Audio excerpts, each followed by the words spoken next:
Sa simula ng pagdating ng mga Kastila hanggang sa pag-akyat sa kapangyarihan ni Pangulong Marcos Jr., maraming kapansin-pansin na pangyayari ang nagmarka sa kasaysayan ng Pilipinas. Sa ating listahan ngayon ay ating tuklasin ang ilang kahanga-hangang kwento at kakaibang pangyayari na bumida sa ating nakaraan.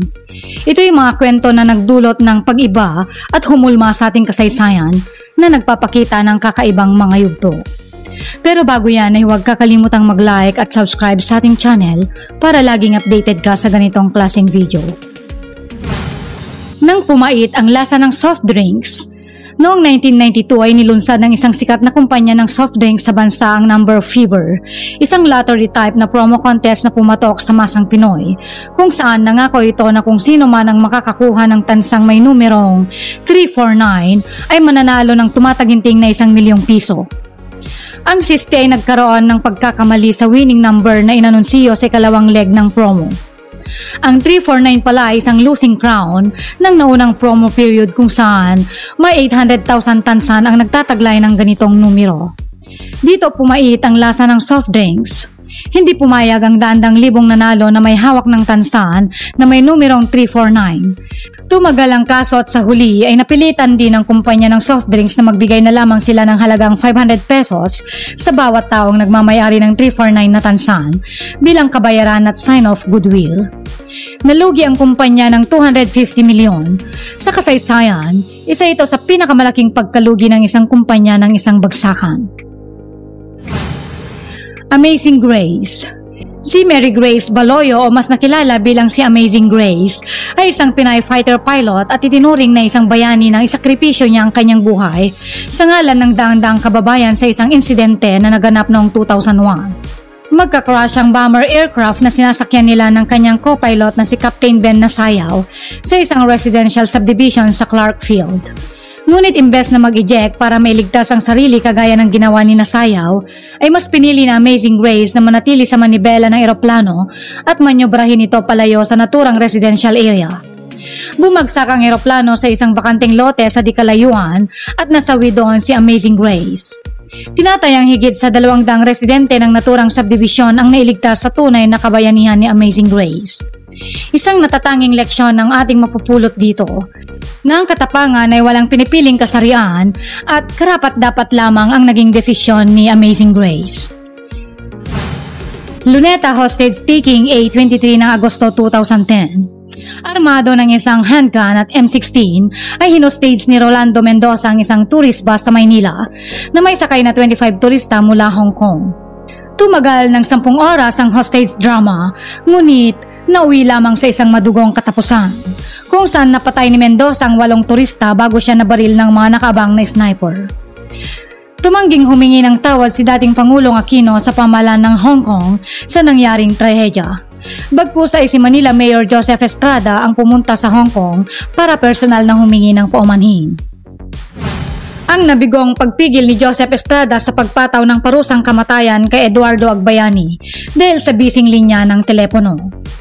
Ilang minuto bago tuluyang bitayin ang convicted rapist na si Eduardo Agbayani noong Enero 25, 1999 sa pamamagitan ng lethal injection, ay nakatanggap si dating Pangulo Estrada ng tawag mula sa kanyang spiritual advisor na si Bishop Teodoro Bacani at sinabing ang 3 anak na babae ng biktima ng pangahalay ni Agbayani ay handa ng patawarin ng kanilang ama. Ang siste nang tumatawag na si Pangulong Estrada sa New Bilibid Prison upang ipatigil ang pagbitay ay hindi nito makontak at busy ang naturang linya na sana'y makapagliligtas kay Agbayani. 1 minuto matapos mamatay si Agbayani ay tsaka pa lamang nakatawag si Estrada sa naturang kulungan. Si Dante Barona na hari ng stunt noong 1981 ay pinatunayan ng aktor at direktor na si Dante Barona na siya talaga ang hari ng stunt matapos niyang gawin ng isang makapanindig balahibo. Nang walang kadobol, harness o anumang safety gears, makaraan siyang tumalon mula sa highest point ng San Juanico Bridge na may 134 na talampakan o katumbas ng 12 palapag na building ang taas sa pelikulang Hari ng Stunt. Buhay na lumutang si Barona matapos ng ilang segundong pagkakalubog sa tubig nang wala man lang pinsalang tinamo. Metro Manila Film Festival Best Actor at Actress Award noong 1997. Ticket! Naging patok ang katagang ito noong dekada 90 matapos maganap ang dayan sa 1994 Metro Manila Film Festival. kung saan si Gabby Concepcion at Rufa Gutierrez ang prinoklamang nanalo bilang Best Actor and Actress, samantalang ang totoo palang nanalo ay si Edu Manzano at Aiko Melendez.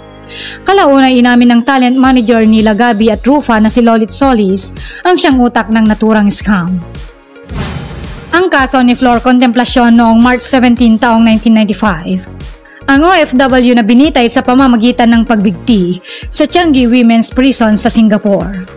Siya'y nahatulan ng pagpatay sa kanyang kapwa OFW na si Delia Maga at Nicholas Wang, isang batang nasa pangangalaga ni Maga.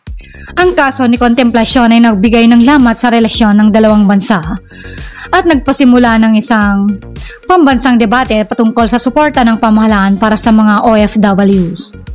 Si Flor Contemplacion ay sinilang noong Enero 7, 1953 sa lungsod ng San Pablo, Laguna. Matapos ang kanyang kamatayan ay tinawag siyang bayani ng nooy Pangulong si Fidel V. Ramos. Ang kanyang asawang si Amelita Ramos na nooy unang ginang ay kasama sa mga sumalubong sa kabaong ni Contemplacion sa NAIA noong Marso 19. Isang pambansang pakikiramay at pagluluksa ang itinaos. Si Contemplacion sa kabila ng pagiging inosente o pagiging may sala ay naging isang sikat na figura ng umano'y di makatao, abusado at mapagmalupit na mga kalagayan ng paggawa ng hinaharap ng maraming mga Pilipinong manggagawa sa ibang bansa. Sa maikling paglalakbay sa ibang yugto ng kasaysayan ng Pilipinas, ay natuklasan natin ang mga hindi inaasahang pangyayari na nagbigay daan sa kamanghamanghang pagbabago sa ating bansa. Ang nakaraang ito ay isang makabuluhang paglalakbay na naglalaman ng mga pangyayaring nagpapakita ng kahalagahan ng pag-unlad at pagkakaisa sa ating kasaysayan. Ito ay hindi lamang simpleng pagtuklas sa nakaraan, kundi isang mahalagang inspirasyon upang higit pang magsikap sa pagtataguyod ng makatarungan at kapayapaan. Sa pagsasanib ng ating mga puso at isipan sa mga kwento ng ating nakaraan, mas napapahalagahan natin ang pag-unlad ng ating bansa. Ang mga kwento ng tapang, pagkakaisa at pagsusumikap ay nagsilbing ilaw na nagtulak sa atin tungo sa hinaharap na puno ng pag-asa. Ikaw kaibigan, anong masasabi mo sa mga pangyayaring ito sa ating kasaysayan? Pakikomento lamang po sa ibaba. Hinihimok din natin ang lahat na mag-like at subscribe para mas marami pang kwento at impormasyon kagaya nito. Hanggang sa susunod na episode kaibigan, maraming salamat po sa suporta.